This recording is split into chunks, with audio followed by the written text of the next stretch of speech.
Party Paschimbanga ইউনিটের পক্ষ থেকে আমরা কমিউনিকেশন করেছিলাম যে মিস্টার জ্ঞানেশ ভারতীর সঙ্গে তাদের টিমের সঙ্গে in presence of CEO West Bengal আমরা কিছু বক্তব্য রাখতে চাই, কিছু লিখিত দিতে চাই, কিছু ডকুমেন্টস দিতে চাই এবং কিছু অভিযোগ করতে চাই।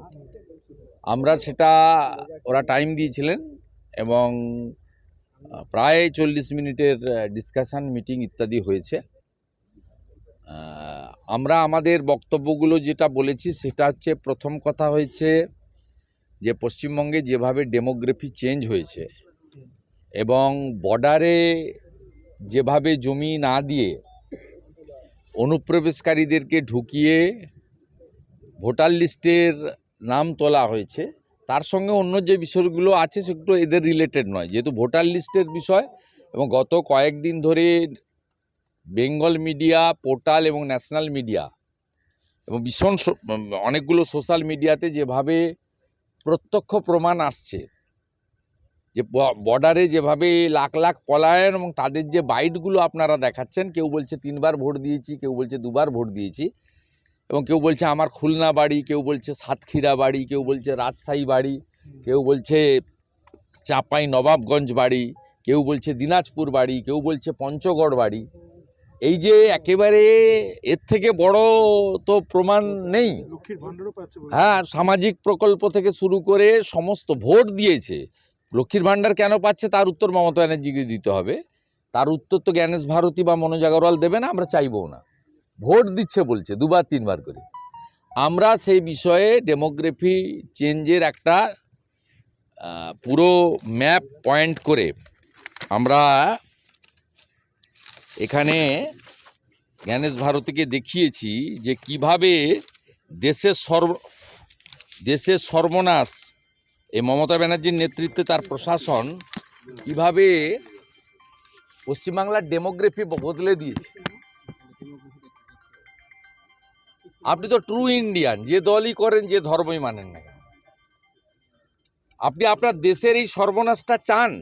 এটা করেছে মমতা বন্দ্যোপাধ্যায় এবং তার প্রশাসন।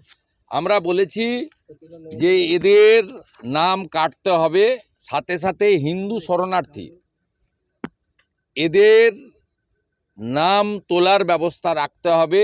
যারা সিটিজেনশিপে আবেদন করবে, আপনাদের দায়িত্ব, আপনারা কার সঙ্গে টেক আপ করবেন, কোর্টে টেক আপ করবেন না ভারত সরকারের সঙ্গে করবেন কি অন্য কি করবেন, আপনাদের দায়িত্ব। কিন্তু আমরা হিন্দু শরণার্থীদের নাম তুলতে হবে এবং অনুপ্রবেশকারীদের একটা যাতে নাম না থাকে আমরা বলেছি। এবং আমাদের তথ্য দিয়েছি যে আইপ্যাক ডিএমদের সাহায্য নিয়ে তারা, ধরুন কারোর পদবী মণ্ডল, কারোর পদবী ইসমাইল খান, কারোর পুরো নাম, তার উত্তর দিনাজপুরে, কোচবিহারে, তার সঙ্গে দক্ষিণ 24 পরগনা, উত্তর 24 পরগনা, নদিয়ার লিঙ্ক খুঁজে বের করে তা সেই বাংলাদেশি অবৈধ অনুপ্রবেশকারী তার নাম রাখার চেষ্টা করছে।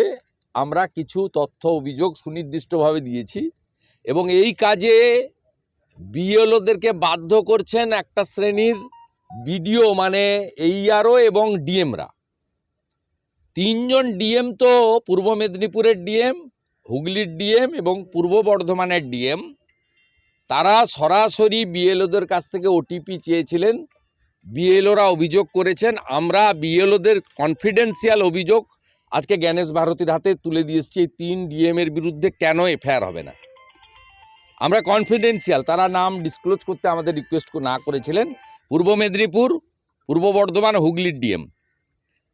আমরা দ্বিতীয় পয়েন্টে বলেছি যে এখানে আমাদের মানে ডিইও পদমর্যাদার নয়, অনেক সিনিয়র হয়ে গেছেন, সেই রকম লোক বিজয় ভারতী থেকে শুরু করে আয়েশা রানী গোটা ভারতবর্ষে কোথাও নেই, তাদেরকে এখনো ডিইও হিসেবে রেখেছে।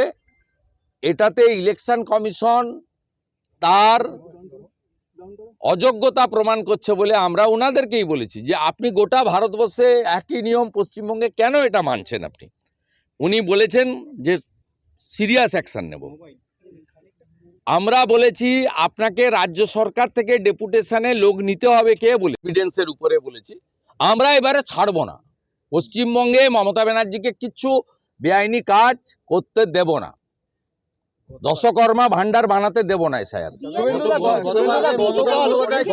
গতকাল মমতা ব্যানার্জি তার চিঠির উত্তর বিরোধী দলনেতা দিয়ে দিয়েছে। উনি যদি 2,75,00,000 মানুষকে প্রতিনিধিত্ব করে বলে থাকেন, আমিও বিজেপির এলওপি 2,33,00,000 মানুষকে প্রতিনিধিত্ব করি, আমি তার উত্তর মমতা ব্যানার্জিকে দিয়ে দিয়েছি ইলেকশন কমিশনকে, যে উনি 12টা স্টেট ইউনিয়ন টেরিটরিতে হচ্ছে, নন বিজেপি গভর্নমেন্টের করছে, কোথাও কোনো অ্যালিগেশন নেই। এবং বিএলওদের মানসিক চাপ যন্ত্রণা যদি কেউ দিয়ে থাকেন মমতা ব্যানার্জি। এক, অ্যাডিশনাল রেমুনারেশনের ফাইল আটকে রেখেছেন। 2, ডাটা এন্ট্রি, যেটা নিয়েই বিএলওরা বারবার বলছে টিভিতে যে ফর্ম দেওয়া জমা নেওয়াটা আমাদের কাছে হেডেক নয়, হেডেকটা হচ্ছে এন্ট্রি।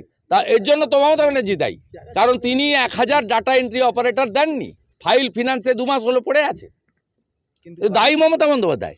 এবং আমরা পরিষ্কার বলেছি, মমতা বন্দ্যোপাধ্যায় শুধু ভোট চুরি করেন না, তার লোকেরা 2024 লোকসভা নির্বাচনে ক্যামেরা বন্ধ রেখেছিলেন। 7 দফাতে প্রত্যেক দফায় 4000 করে ক্যামেরা বন্ধ রেখে মৃত ভুয়া ভোটার ভোট দিয়েছেন। 7 দফার সুযোগ নিয়ে মালদায় যে ভোট দিয়েছে, কোচবিহারে সে ভোট দিয়েছে, কোচবিহারে যে ভোট দিয়েছে কলকাতায় সে ভোট দিয়েছে, সে আবার ডায়মন্ড হারবারে গিয়ে ভোট দিয়েছে। কালকের চিঠিতে মমতা ব্যানার্জি লিখেছেন, মমতা ব্যানার্জির চিঠির উত্তর এলওপি দিয়ে দিয়েছে। মমতা ব্যানার্জিকে নিয়ে এত কথা বলার কোনো দরকার নেই। ডিজিটাইজেশনে সার্ভার ডাউন যাচ্ছে, উনি না ডাউন যাচ্ছে কেন, তার উত্তর টেকনিক্যাল লোকরা বলবে। আমরা সেই কারণে বলেছি যে ইলেকশন কমিশন তার নিজস্ব সেটআপ তৈরি করুক, কোথাও লেখা নেই স্টেট গভর্নমেন্ট থেকে কর্মী নিতে হবে। সে অনেক বিএলও মারা গিয়েছে, 2জন বিএলও মারা গেছেন, একটা অভিযোগ হচ্ছে চাপ এসে গেছে